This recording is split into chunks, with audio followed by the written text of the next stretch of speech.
Hello, everybody. I'm sorry for the long wait. I recently have done a move and, well, thought I had lost the book. Now I found it. So now we're going to start back on page 10. We're going to read The Viscount of Breckenridge to the Rescue. So I'd like you to sit back, relax, and listen. Where we last left off was where she had made the statement that she felt childish and furious and helpless. Just as she always felt when she and the Breckenridge crossed swords. Blinking back tears of stifled rage, knowing he was watching, she stiffened her spine and marched steadily on. From the shadows of Lady Hawthorne's front porch, Breckenridge watched the bane of his life stalk back to safety. Why, of all the ladies in the ton, it had to be Heather Sinster, who so tied him in knots he didn't know. What he did know was that there wasn't a damn thing he could do about it. She was 25, and he was 10 years and 1,000,000 nights older. He was certain she viewed him at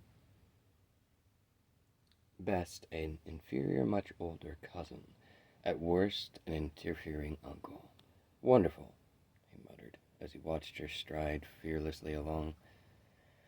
Once he saw her safely away, he was going to walk home. The night air might clear his head of the distraction, of the unsettled, restless feeling dealing with her always left him prey to, a sense of loneliness, and emptiness, and time slipping away, of life, his life, being somehow worthless, or rather worth less than it should.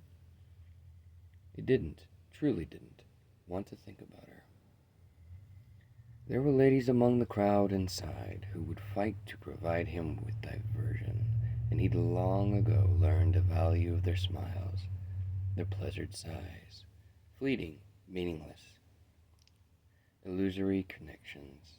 Increasingly, they left him feeling cheapened, used, unfulfilled. He watched the moonlight glint in Heather's white, gold hair. He'd first met her 4 years ago at a wedding of his biological stepmother, Caroline, to Michael's Astrothurther Weatherbury, brother of Honoria, Duchess of St. Ives, and Queen of the Sinister Clan. Honoria's husband, Devil Sinister, was Heather's oldest cousin, although Breckenridge had first met Heather on that day in a sunny Hampshire. He'd known the male Sinister cousins for more than a decade. They moved in the same circles, and before the cousins had married, had shared much the same interests. A carriage to the left of the house pulled out of the line. Breckenridge glanced that way, saw the coachman, set his horses plodding, then looked right again to where Heather was still gliding along. 20 yards, my arse, more like 50. Where the damn hell is her carriage? The words had barely left his lips when the other carriage, a traveling coach, drew level with Heather and slowed. The coach's door swung open and a man shot out. Another leapt down from beside the driver before Breckenridge could haul in a breath.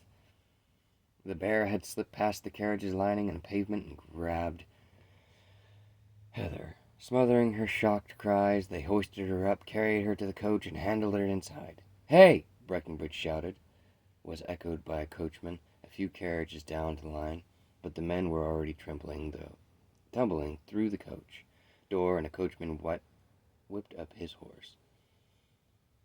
Breckenridge was down the steps and racing along the pavement. Before he'd even formed the thought of giving chase, the traveling coach disappeared around the curve of the crescent that was Wadham Gardens. From the rattle of the wheels, the coach turned right up on the first connecting street, reaching the carriage where the coachman who yelled now sat stunned and staring after the kidnappers.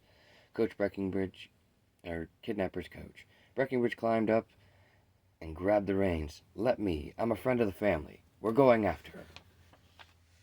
The coachman swallowed his surprise and released the reins. Breckenridge swiftly tacked, and cursing at the tightness, swung the town carriage into the road.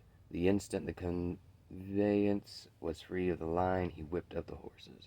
"Keep your eyes peeled. I have no idea which way they might go." "Aye, sir, my lord." Briefly meeting the coachman's sideways glance, Breckenridge stated, "Viscount Breckenridge. I know Devil and Gabriel, and the others, but those names would do." The coachman nodded. "Aye, my lord."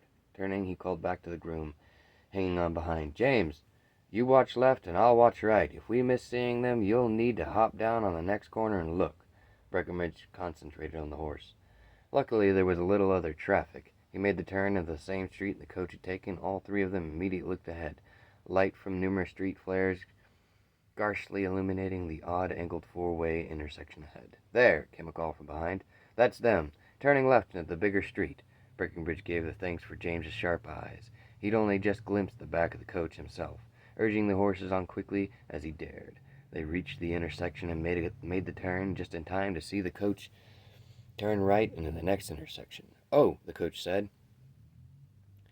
Breckenridge flicked a glance his way. "What?" "The Avenue Road they've just turned into. It merges into Finchley Road just a bit along, and Finchley Road became the Great North Road, and the coach was heading north. They might be heading for some house out that way." Breckenridge told himself that could be the case, but they were following a traveling coach, not a town carriage. He steered the pair of blacks he was managing into the Avenue Road. Both the coachman and James peered ahead. "Yep, that's them," the coachman said, "but they're way ahead of us now." Given the blacks were Sinister's horses, Breckenridge wasn't worried about how far ahead their quarry got, just as long as we keep them in our sight. As it transpired, that was easier said than done. It wasn't the blacks that slowed them, but the plodding beasts drawing the 7 conveyances. They got between them and the traveling coach, while rolling along the narrow carriageways through the outskirts of the sprawling metropolis, past the Cricklewood, through the Golden Greens. There was nowhere Breckenridge could pass. They managed to keep the coach in sight long enough to feel certain that it was indeed heading up the Great North Road. But by the time they reached High Barnet, with the long stretch of Barnet Hill beyond, they lost sight of it. Inward cursing, Breckenridge turned into the yard of the Barnet's Arms, a major posting inn in one of which he was well known. Halting the carriage to the coachman and James, he said, "Ask up and down the road. See if you can find anyone who saw the coach. If they changed the horses, any information." Both men scrambled down and went. Breckenridge turned to the oldster who'd come hurrying to hold the horses' heads.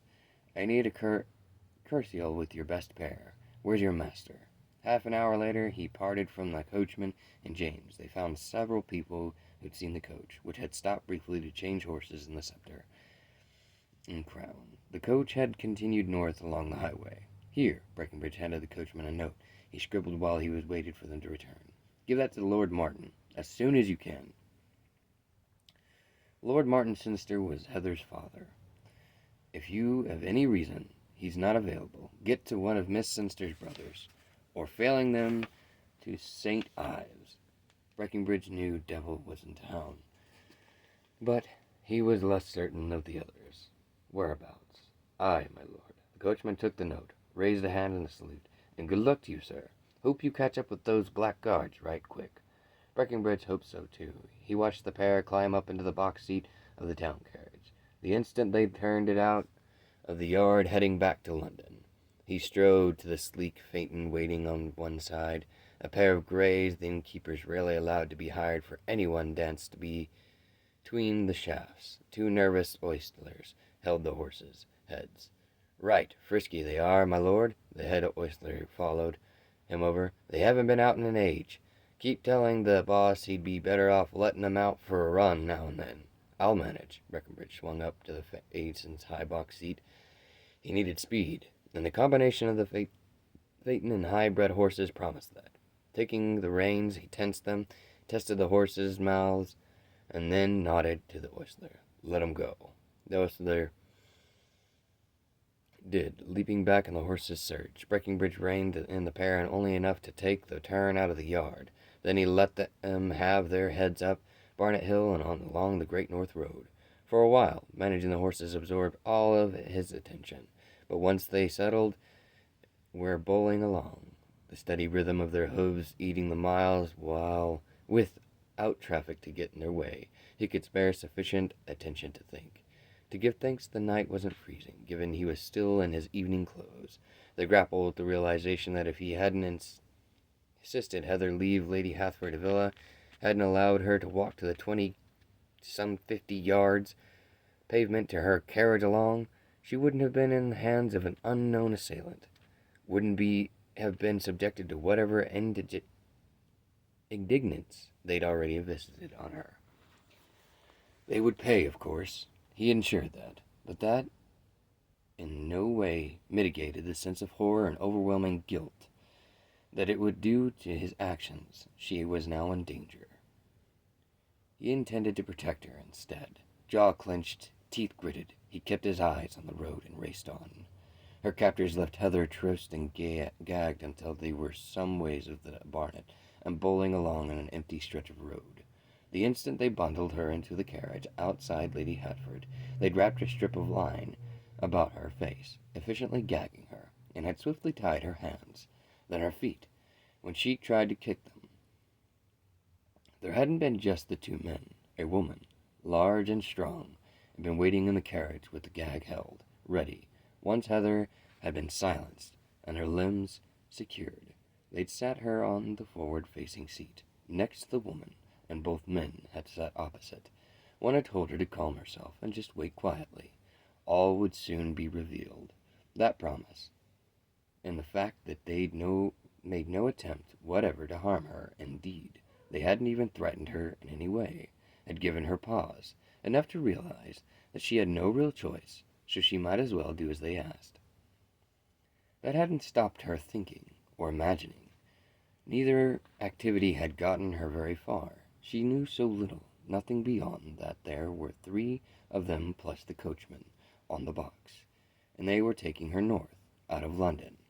She had glimpsed enough landmarks along the way, recognizing enough to be sure they were heading north.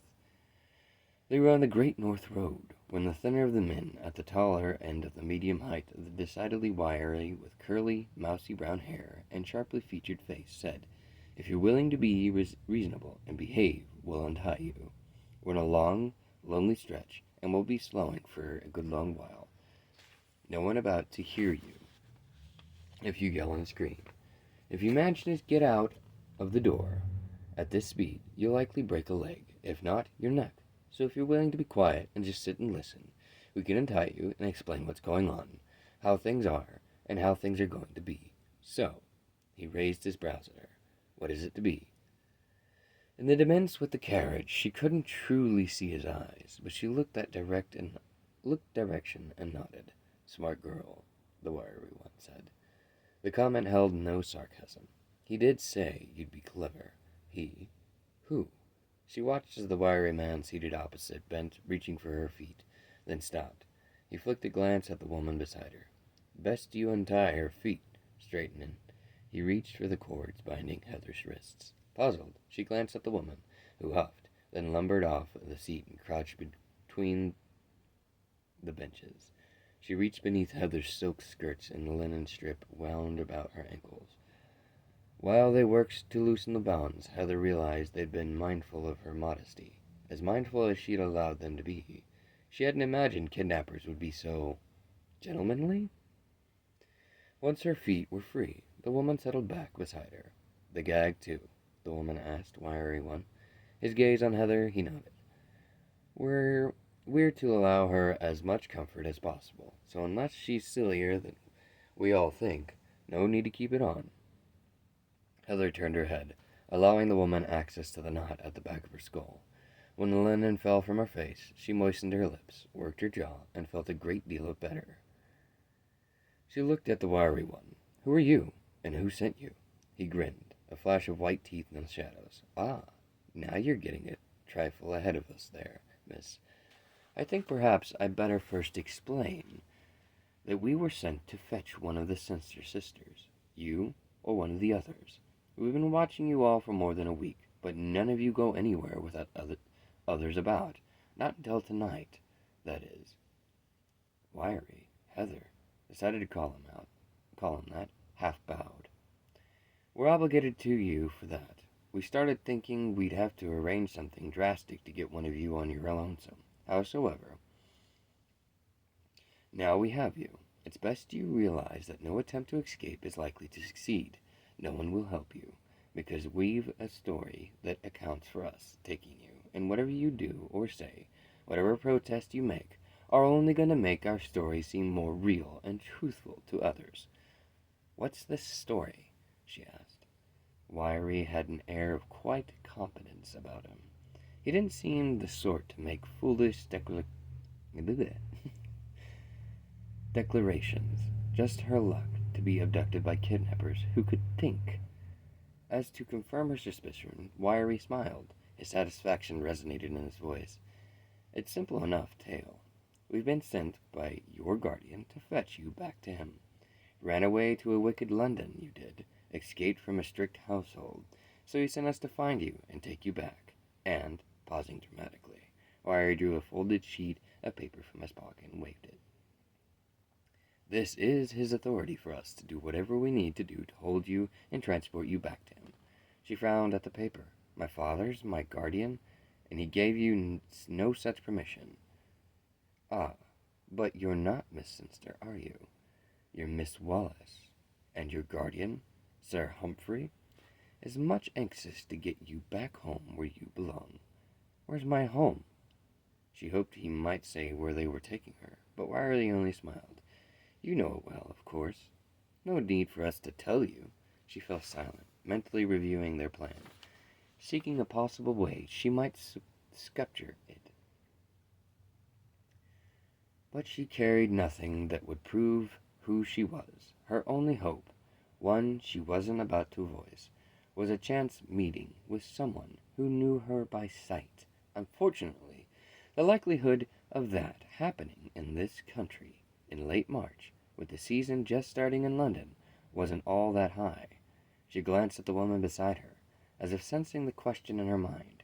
Wiry explained, Martha, here, and with his head he indicated the woman, is of course the mid Sir Humphrey sent to lend you continence and the journey. Wiry's lips curved. Martha will remain with you at all times, especially all the times. It would be inappropriate for one of us, me or Cobbins here, to be your side.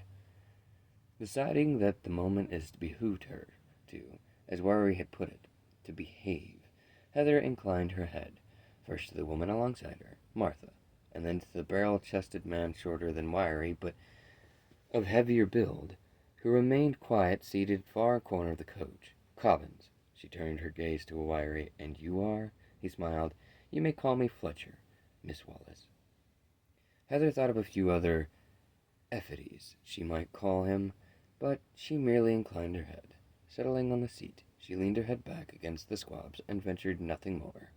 She sensed the Fletchers expected her to protest, perhaps beg for mercy, or try to subvert him and the others from their goal, but she saw no point in lowering herself to that. No point at all. The more she thought of all the Fletcher had to let fall, the more she felt certain of that. This had to be the strangest abduction she had ever heard of. Well, she hadn't heard the details of any abduction attempts, but it seemed distinctly odd that they were treating her with such consideracy, so sensible, so terribly calmly and confidently. They, Fletcher, Cobbins, and Martha, did not fit prescription for run-of-the-mill kidnappers. They might not be gentle, yet they were not of the lowest orders either. They were neatly and obstructively dressed. Although rather large and solid, Martha could indeed pass for a lady's maid, certainly a lady who lived mostly in the country. Cobbins appeared reserved, and in his drab clothes seemed to fade into the background, but he, too, did not seem the sort of one that would find a seedy, hedgy tavern. Both he and Fletcher looked precisely like the sort of men they were claiming to be, the sort some wealthy country squire might hire to act as his agents.